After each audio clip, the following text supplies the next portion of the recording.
Muito bem, nós estamos aqui para mais um programa nesse canal do YouTube. Estamos estudando o livro de Êxodo. Êxodo possui 40 capítulos, 1213 versos. É o segundo livro do Pentateuco e talvez o livro que coloca toda a teologia do Antigo Testamento, a teologia da redenção. Enquanto o Gênesis é o livro do princípio, Êxodo é o livro da libertação, da redenção. E há coisas importantíssimas no livro de Êxodo. Primeiro, o nascimento do libertador, Moisés, e como Deus preservou a Moisés. Depois, a chamada de Moisés, as pragas do Egito, a instituição da Páscoa, a passagem pelo Mar Vermelho, a forma miraculosa de Deus livrar o seu povo, o maná no deserto, a água da qual saiu da rocha, água para os filhos de Israel beber, cordonizes que Deus preparou, as tábuas dos 10 mandamentos, a construção do tabernáculo, a instituição do sacerdócio. E para construir esse tabernáculo, depois de Deus dar o plano do tabernáculo, todos os móveis que deveriam fazer parte do tabernáculo, começando pela arca do testemunho, né? Deus começa pela arca, que indica a presença de Deus, assim como todo o tabernáculo indicava a presença de Deus no meio do povo de Israel, né? Aquela presença, pegando aqui, a presença de Deus no meio do acampamento de Israel, né, através do tabernáculo. Então, depois de mostrar toda essa presença de Deus e dar todo o projeto do tabernáculo, agora em Êxodo, capítulo 31, Deus vai dizer quem vai construir esse tabernáculo. Quando Deus dá um plano, dá um projeto, Deus já tem a pessoa certa para construir. Não é? O projeto foi dado. Agora, todos os móveis, as instruções de ouro, a arca da presença, tudo isso, né? O candelabro, todos os móveis do tabernáculo dado pelo Senhor. Agora Deus vai dizer quem vai ser o artífice, quem que Deus encheu do Espírito de sabedoria. Capítulo 31. Depois falou o Senhor a Moisés, dizendo: eis que eu tenho chamado por nome, Deus chama por nome, a Bezalel, filho de Uri, filho de Ur, da tribo de Judá. Então, da tribo de Judá, Bezalel era filho de Uri, filho de Ur. Ur era um dos companheiros de Moisés. Uri e Arão eram os companheiros principais de Moisés. E Bezalel, ele pelo jeito é neto de Ur, né? E ele tinha da tribo de Judá. E o enchi do Espírito de Deus de sabedoria. Quem enche do Espírito de Deus de sabedoria é Deus. Aqui dá uma coisa maravilhosa. O enchi do Espírito de Deus de sabedoria e de entendimento e de ciência em todo artifício, para inventar invenções e trabalhar em ouro e em prata e em cobre. Então, Bezalel, ele era cheio do Espírito de Deus, de sabedoria, de entendimento, de ciência em todo artifício, para inventar invenções e trabalhar em ouro e prata e em cobre, e em lavramento de pedras, para esgatar em artifícios de madeira, para trabalhar em todo lavor. Note que a habilidade de Bezalel era uma habilidade com as mãos, era uma habilidade para trabalhar com instrumentos, com pedras preciosas, para poder confeccionar e fazer tudo aquilo que Deus havia determinado, né? Todos os móveis, todos os altares, a pia, tudo seria feito, tá vendo? A pia, tudo isso seria feito por Bezalel, conforme Deus havia instruído, o altar do holocausto. Cada móvel do tabernáculo, tudo seria feito por Bezalel, não é? Deus tinha enchido ele do espírito de sabedoria, de entendimento, de ciência, todo artifício. E eis que eu tenho posto com ele Aholiabe, filho de Aizamaque, da tribo de Dan. Então, um da tribo de Judá, outro da tribo de Dan, e tenho dado sabedoria ao coração de todo aquele que é sábio de coração. Deus é que nos enche de sabedoria, Deus é que nos enche de entendimento, de ciência, para que façam tudo o que tem ordenado. Então está aqui os dois artífices, Bezalel, da tribo de Judá, e Aholiabe, da tribo de Dan. Esses dois homens iriam fazer a obra, não é? Tudo que Deus tinha ordenado. Verso 7, a saber, a tenda da congregação. Eles iam fazer toda a tenda da congregação, não é?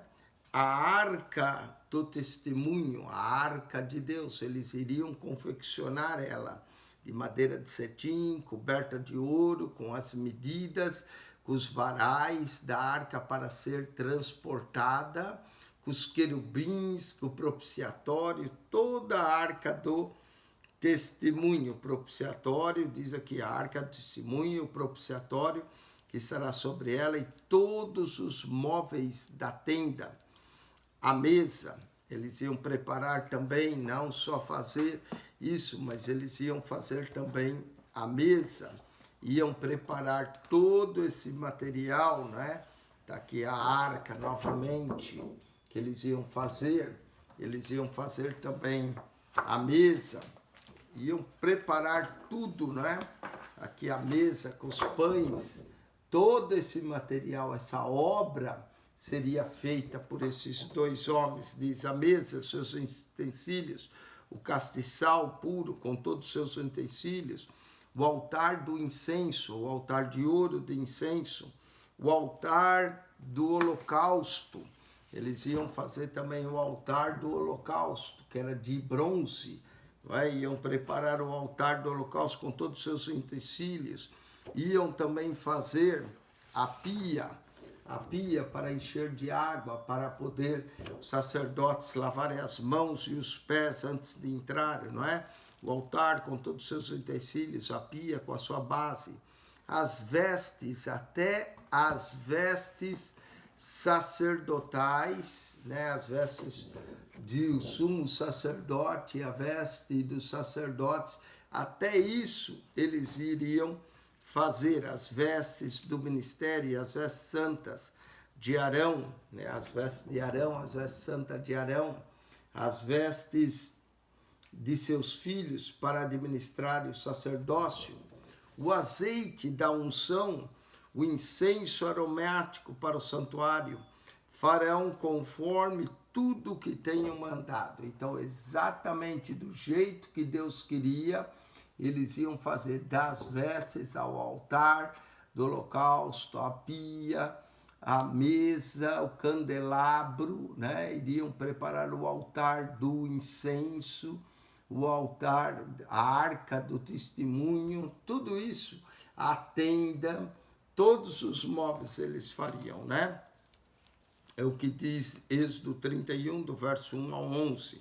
E dá o nome deles, Bezalel e Aholiabe, esses dois artífices, não é? Um da tribo de Judá, Bezalel, e Aholiabe, da tribo de Dan, eles iriam preparar tudo. Mas o que o Senhor vai instituir aqui no Êxodo? O Senhor vai instituir o sábado como o dia da santo, assim como Deus fez a terra, os céus e a terra em 6 dias, e no 7º descansou. Deus vai falar acerca do sábado. O sábado é um concerto eterno para o povo de Israel. Falou mais o Senhor a Moisés, dizendo: Tu, pois, fala aos filhos de Israel, dizendo: certamente guardareis meus sábados. Eles deveriam guardar, observar o sábado, porquanto isso é um sinal entre mim e vós nas vossas gerações, para que saibas que eu sou o Senhor, que vos santifica. O sábado era santo, dia separado para Deus. Portanto, guardareis o sábado, porque santo é para vós. Aquele que profanar certamente morrerá, porque qualquer que nele fizer alguma obra, aquela alma será extirpada do meio do seu povo. Novamente, verso 15, 6 dias se fará obra, porém o 7º dia é o sábado do descanso. Santo ao Senhor, qualquer que no dia do sábado fizer obra, certamente morrerá. Pena para quem quebrasse o sábado era pena de morte.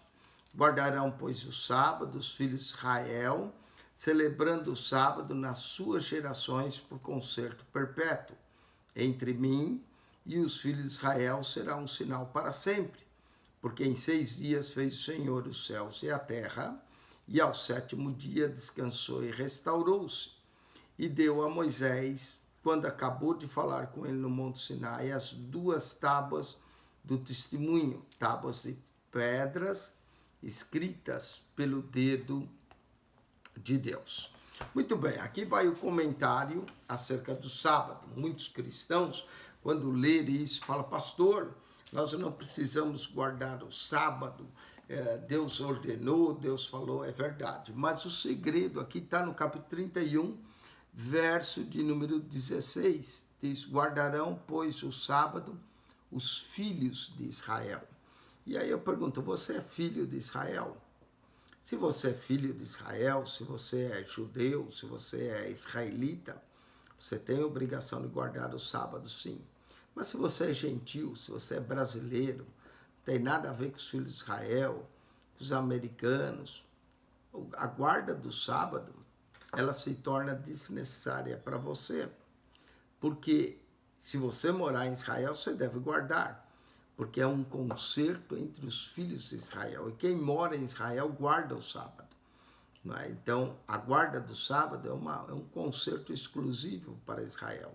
Nós temos que entender que Deus fala na Bíblia a Israel, Deus fala aos gentios e Deus fala à igreja.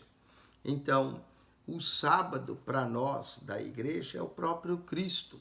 Cristo, sábado era para descanso, e Cristo diz, vinde a mim, todos vós que estáis cansados e oprimidos, eu vos aliviarei. Jesus é o Senhor do sábado. E no caso do cristão, ele guarda o domingo, não é? Deve guardar para ir à casa de Deus, a comunhão com Deus, porque o domingo Cristo ressuscitou. Se você ler Atos 20, verso 7, a igreja reunia no primeiro dia da semana. Então o sábado é um concerto perpétuo, eterno para os filhos de Israel. Porém, a igreja, o cristianismo, passou a guardar o domingo, o primeiro dia da semana, como o dia da ressurreição. Esse é o comentário. Aos adventistas do 7º dia vão dizer que você tem que guardar o sábado, não é? Eles querem ser israelitas, mas nem eles guardam o sábado direito. Porque o sábado para o judeu não começa à meia-noite como começa para nós. O sábado começa, na verdade, no pôr do sol. E eu conheço muitos adventistas que trabalham na sexta-feira, o sol se põe e tudo. Eles não estão guardando o sábado. O sábado verdadeiro, assim que o sol se põe, na sexta-feira, pronto, já começou o sábado, já não faz mais nada. E termina no pôr do sol do sábado, não é? Então é assim que se guarda o sábado. Em Israel é muito fácil guardar o sábado, já tive 5 vezes em Israel. Lá o sábado é observado, né? Nem o elevador você aperta o botão, não precisa. Tem o botão chamado Sábata, que ele vai parando andar por andar, porque até apertar o botão do elevador eles consideram como trabalho. Então, é um concerto perpétuo, sim, para os filhos de Israel. Para os cristãos, Jesus é o Senhor do sábado, Jesus é o nosso descanso, e não é pela guarda do sábado que nós somos salvos é por Cristo. Depois você também lê Colossenses, vê o meu comentário no capítulo 2 de Colossenses, que eu explico quando Paulo fala que uns fazem diferença entre dias de festa, entre luas novas. O comentário de Paulo ali vai esclarecer muito. Mas, para os filhos de Israel, o sábado era santo, o sábado eles deveriam guardar. 6 dias o Senhor fez os céus e a terra, e no santo sábado ele descansou. Amém? Vamos ver agora uma queda do povo. Mas vendo, capítulo 32 do Êxodo, mas vendo o povo que Moisés tardava em descer do monte, ajuntou-se o povo a Arão e disseram: levanta-te, faze-nos deuses que vão adiante de nós, porque a esse Moisés, a esse homem que nos tirou da terra do Egito, não sabemos o que lhe sucedeu. Moisés passou 40 dias no monte com Deus, recebendo as tábuas do testemunho escritas pelo dedo de Deus, recebendo instruções e o plano para a construção do tabernáculo, recebendo a ordem para separar os sacerdotes, recebendo até a ordem de quem seriam os artifícios. Quando passaram os 40 dias, o povo que estava ao pé do monte, fazem-nos deuses, o povo que havia prometido que tudo que o Senhor dissesse eles fariam, agora eles já querem fazer deuses que vão adiante de nós, porque esse Moisés, esse homem que nos tirou da terra do Egito, não sabemos o que lhe sucedeu. Que coisa terrível, que desvio. E o pior, vão incentivar Arão a quem Deus disse que seria o sumo sacerdote. E Arão parece que também era obra de artifício, né? E Arão lhes disse: arrancai os pendentes de ouro que estão nas orelhas de vossa mulher, de vossos filhos, de vossas filhas, e trazei-me. Aí trouxeram aqueles pendentes de ouro, aquelas coisas que eles tinham sobre o colar, sobre as orelhas, foram lançando aquele ouro, e Arão, depois de recolher todo aquele ouro, então todo o povo arrancou os pendentes de ouro, não é, que eles tinham, e que estavam nas suas orelhas, e trouxeram a Arão.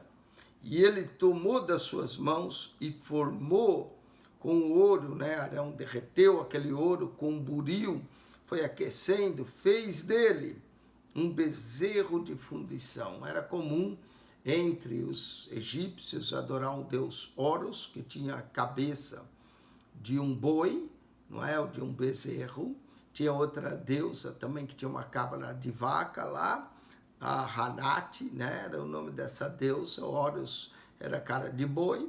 E então disseram: esses são os deuses, ó Israel, que te tiraram da terra do Egito. Arão fez para o povo um bezerro de ouro, tá vendo? Um deus de 4 patas, que tem que ser carregado. Um deus de chifre, um deus de ouro, bonitinho, né? Tem boca, mas não fala, tem olho, mas não vê, tem ouvido, mas não ouve. Diferente do Deus que falava com Moisés, que tem boca e fala, que tem ouvidos e ouve, que tem braços e não estão encolhidos para que não possa salvar. Não é? Olha o Deus que eles fizeram. Arão foi entrar nessa, fazer esse Deus aí, ó, Deus de 4 patas, imagine só, um Deus de 4 patas. E Arão, vendo isso, edificou um altar diante deles. O Arão edificou ainda um altar e apregou e disse: amanhã será a festa do Senhor, uma festa, mas essa não era do Senhor, era do bezerro, não é? E no dia seguinte, para festejar, o povo madrugou. No dia seguinte, madrugaram e ofereceram holocaustos e trouxeram ofertas pacíficas. E o povo assentou-se a comer aquele churrasco que eles tinham oferecido, e a beber, e depois levantaram-se a folgar, levantaram-se para pecar, para praticar toda a obra pecaminosa.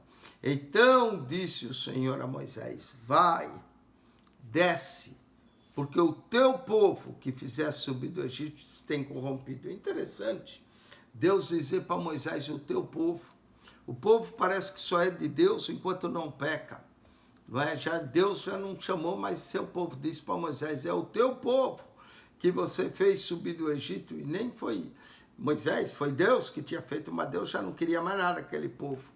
Vai, desce, porque o teu povo que fizesse subir do Egito se tem corrompido. Isso é uma coisa que nós ofendemos a divindade, o Deus eterno, o Deus verdadeiro, não essas pebas que tem por aí, essas imitações de deuses, mas se é uma coisa que ofende o Deus verdadeiro, é uma imagem de escultura. Ai, como Deus fica irado com isso.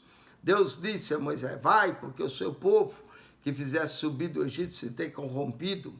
É corrupção, idolatria, é corrupção. Fazer uma imagem de escultura é corrupção aos olhos de Deus. E depressa se tem desviado, só desviado é que faz a imagem de escultura. E depressa tem desviado do caminho que eu lhes tinha ordenado. E fizeram para si um bezerro de fundição. E perante ele se inclinaram e sacrificaram. E disseram, esses são os teus deuses, ó Israel, que te tiraram da terra do Egito. Você pode imaginar como o Deus eterno pôde ficar ofendido com essa atitude. Ele, o Deus que havia tirado, agora faz um bezerro de ouro. Que coisa terrível. Disse mais o Senhor a Moisés, tenho visto esse povo, eis que é povo obstinado. Agora, pois, deixa-me que o meu furor se acenda contra eles e eu os consuma e farei de ti uma grande nação. Deus estava pronto para acabar com todo mundo ali. Deus estava pronto para começar tudo de novo com Moisés, esquecendo até o pacto com Abraão, com Isaac, com Jacó.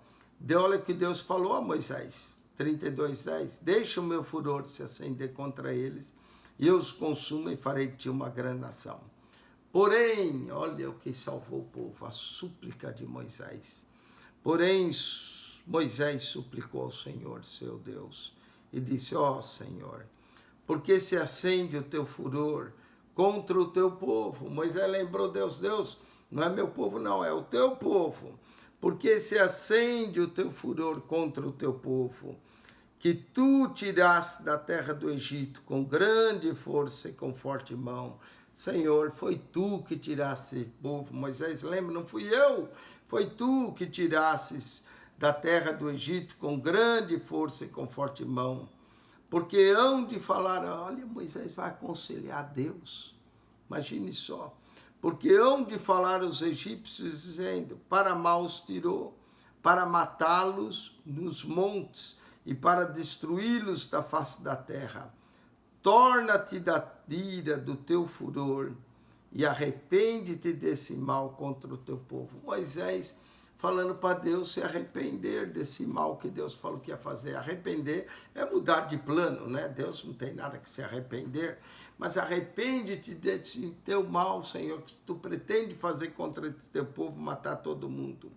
E aí Deus ainda vai falar, Moisés ainda vai falar a Deus, verso 13, lembra-te de Abraão, de Isaac e de Israel, teu servo. Senhor, lembra-te da tua promessa, os quais por ti mesmo tens jurado, e lhes disseste, multiplicarei a vossa semente, como as estrelas do céu, e darei a vossa semente toda essa terra de que tenho dito, para que possua por herança eternamente. O Moisés aconselhou Deus, dizendo que os egípcios iam falar que Deus não pôde metê-los, por isso os matou, não pôde metê-los na terra, por isso o matou. Lembra, Senhor, do concerto que fizesse a Abraão, a Isaac, a Jacó, que daria a terra. Moisés lembrando de tudo isso para Deus, apelando para que Deus possa apagar a sua ira. Verso 14, e Deus vai ouvir. Deus vai ouvir o homem, Deus vai ouvir a Moisés. Então, o Senhor arrependeu-se do mal que dissera que havia de fazer ao seu povo. Moisés conseguiu fazer Deus mudar de ideia aqui. Deus estava pronto para acabar no seu furor, na sua ira, com todo mundo. E voltou Moisés. Agora quem vai ficar irado é Moisés. E voltou Moisés e desceu do monte com as 2 tábuas do testemunho, né? Moisés vai descendo do monte com as tábuas que Deus lhe havia dado do testemunho, escrita de umas e de outra parte, né? Moisés desce do monte com as tábuas para entregar ao povo. Vamos ver se eu tenho uma... Não, aqui não tem, da foto das tábuas. Desceu com ambas escritas de uma banda e de a outra, né, que estavam escritas, e aquelas tábuas eram obra de Deus. Deus, também a escritura, Era a mesma escritura de Deus esculpida nas tábuas. Não é a obra, eu penso que eu tenho aqui das tábuas, a obra que Deus trouxe das tábuas. Alguém diz, Deus, não foi Deus que escreveu a Bíblia, foram os homens. Não, Deus escreveu as tábuas do testemunho, né? Do seu testemunho que Deus entregou a Moisés, as tábuas com a lei, não é? Entregando essas tábuas no Monte Sinai. Lá daquele monte, Deus entrega a Moisés essas tábuas da lei, para que Moisés entregasse ao povo, né, as tábuas da lei. Então, com os 10 mandamentos. Que coisa maravilhosa, coisa tremenda, essas tábuas da lei entregue de Deus, com a própria escritura de Deus. Deus vai, Moisés descendo do monte com essas tábuas para mostrar ao povo com a própria escritura de Deus. Aqui vem a palavra escritura, né? Aquelas tábuas eram obra de Deus também, a escritura da mesma escritura de Deus esculpida nas tábuas. E ouvindo Josué ficou ao pé do monte, ouvindo Josué a voz do povo, né? As tábuas, aqui tem um exemplo nessa arca, as tábuas, né? Tinha os 10 mandamentos escritos de um lado e do outro, das tábuas de pedra. E ouvindo Josué a voz do povo, que jubilava, Josué ficou ao pé ali, disse a Moisés, quando Moisés, alarido de guerra no arraial. A festa era tão grande que lá do pé do monte, eles estavam lá no pé do monte celebrando, mas lá do topo conseguia ouvir. O alarido de guerra no arraial, Josué pensou. Porém ele disse, não é alarido dos vitoriosos, nem alarido dos vencidos, mas o alarido dos que cantam, eu ouço. Moisés estava ouvindo o alarido dos que cantavam. E aconteceu que chegando ele no arraial, e vendo, Moisés quando chegou naquele arraial, e vendo aquele bezerro, Moisés chega, viu o bezerro de ouro, e vendo aquele bezerro e as danças, acendeu-se o furor de Moisés. Agora é Moisés, fica irado. Moisés pediu para Deus não ficar irado e arremessou. Moisés pegou as tábuas de suas mãos e arremessou e quebrou as tábuas ao pé do monte. Misericórdia, Deus havia escrito, Moisés quebrou as tábuas ao pé do monte, irado, e tomou o bezerro que tinham feito. Moisés quebrou as tábuas e foi lá, pegou esse bezerro, esse Deus falso aí que eles tinham feito, e tomou o bezerro e queimou no fogo, moendo até que se tornou em pó. Moisés pegou na hora o bezerro e jogou no fogo e espargiu sobre as águas e deu de beber aos filhos de Israel. Uau! Moisés reduziu esse bezerro a pó, pôs água e fez com que eles bebessem o pecado deles. E Moisés disse a Arão, Moisés vai repreender Arão, que tem feito a esse povo que sobre eles trouxesse tamanho pecado, a idolatria, pecado terrível, trouxesse tamanho pecado. Então disse Arão, não se acenda a ira do meu Senhor, tu sabes que esse povo é inclinado ao mal. Arão saindo fora, Arão que fez o bezerro agora está dizendo, e tu sabes que esse povo é inclinado, e eles me disseram, Arão é o tipo do líder que segue o que o povo diz, e eles me disseram, fazem-nos deuses que vão adiante de nós, porque não sabemos o que sucedeu a esse Moisés, a esse homem que nos tirou da terra do Egito. Onde já se viu um líder, em vez de ensinar o povo que fala para o líder obedece? Não pode. Deus não estabelece líderes para o povo mandar. Deus estabelece líderes para ensinar o povo, para dirigir o povo. O líder tem que saber melhor do que o povo. O povo muitas vezes não sabe, não é? O povo quer carnaval, quer adorar bezerro de ouro. E o líder tem que saber ensinar esse povo. E Arão, ai meu Deus. Fazem-nos deuses que vão adiante de nós, porque não sabemos o que sucedeu a esse Moisés. Então eles dizem, quem tem ouro arranca, E deram-me, e lancei no fogo e saiu esse bezerro. Imagine só, deram a Arão, Arão vai e diz, lançou e saiu esse bezerro. Não, esse bezerro saiu porque Arão o fez. Não é a desculpa do Arão, ainda mente com relação a como saiu o bezerro. E vendo Moisés que o povo estava despido, o povo tinha se prostituído, um verdadeiro carnaval, comeram e beberam, e levantaram para afogar, levantaram para dar relação sexual. O povo, verso 25, o povo estava despido, o povo estava pelado, porque Arão havia despido para vergonha entre os seus inimigos.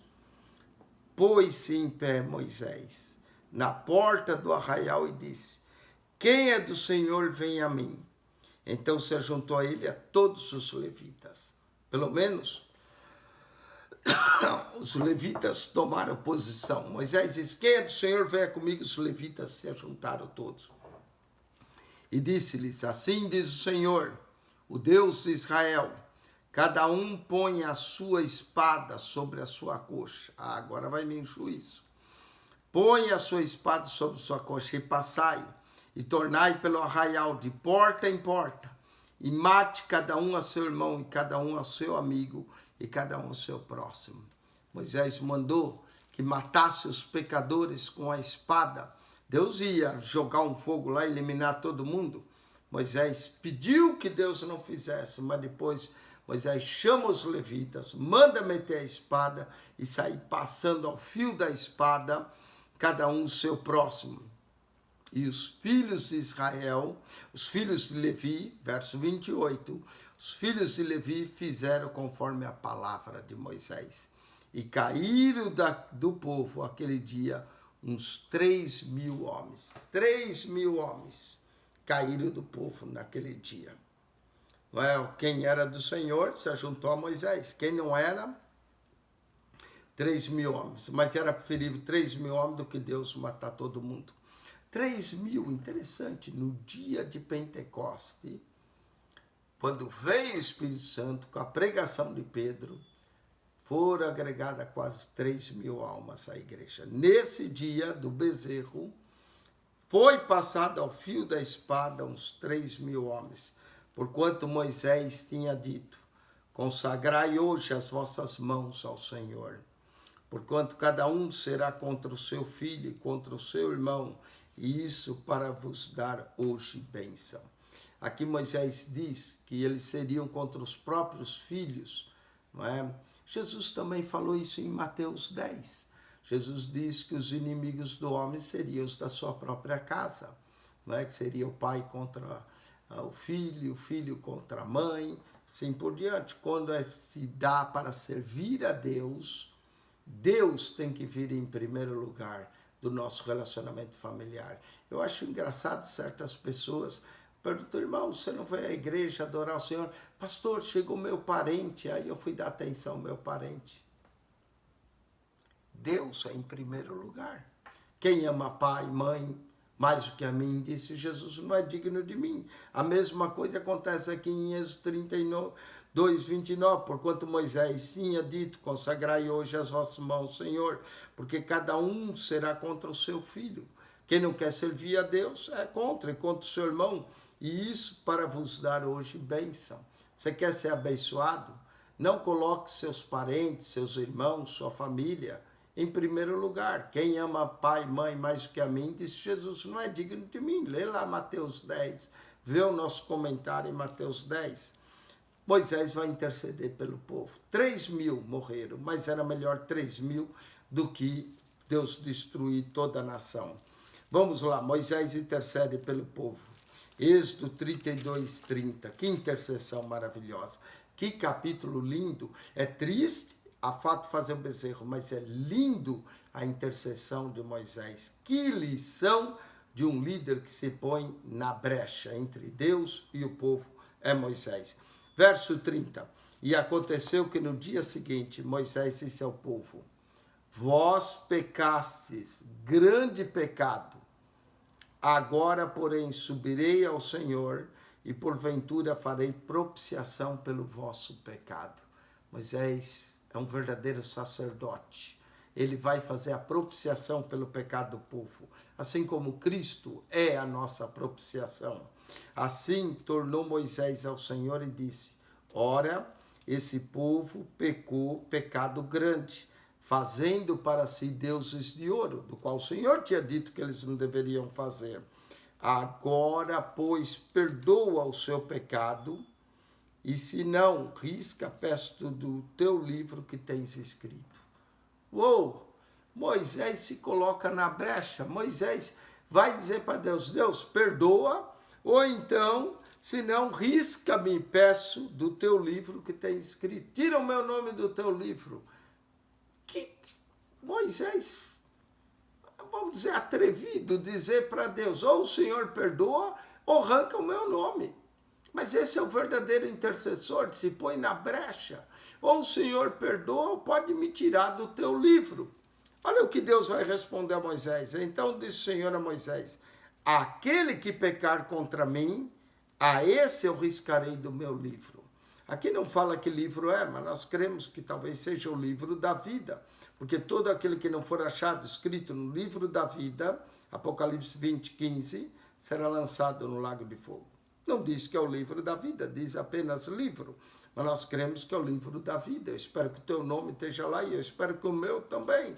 Mas aí então diz o Senhor a Moisés: aquele que pecar contra mim, a esse riscarei eu do meu livro. Vai, pois, agora, conduz esse povo para te onde tenho dito, e eis que o meu anjo irá diante de ti. Porém, no dia da minha visitação, visitarei neles o seu pecado. Deus falou: Moisés, eu não vou tirar o teu nome. Deus decidiu perdoar o povo. E aí Deus disse, não é, para que iria um anjo. Moisés vai falar: não, não quero anjo não, eu quero a tua presença. Esse que é o negócio. Assim feriu o Senhor o povo, porquanto fizeram o bezerro que Arão tinha feito, não é? O Senhor vai ferir o povo, Deus vai visitar o povo, a maldade deles, por eles ter feito aquele bezerro de ouro. Olha que o bezerro de Arão foi produzir a morte de 3.000 homens.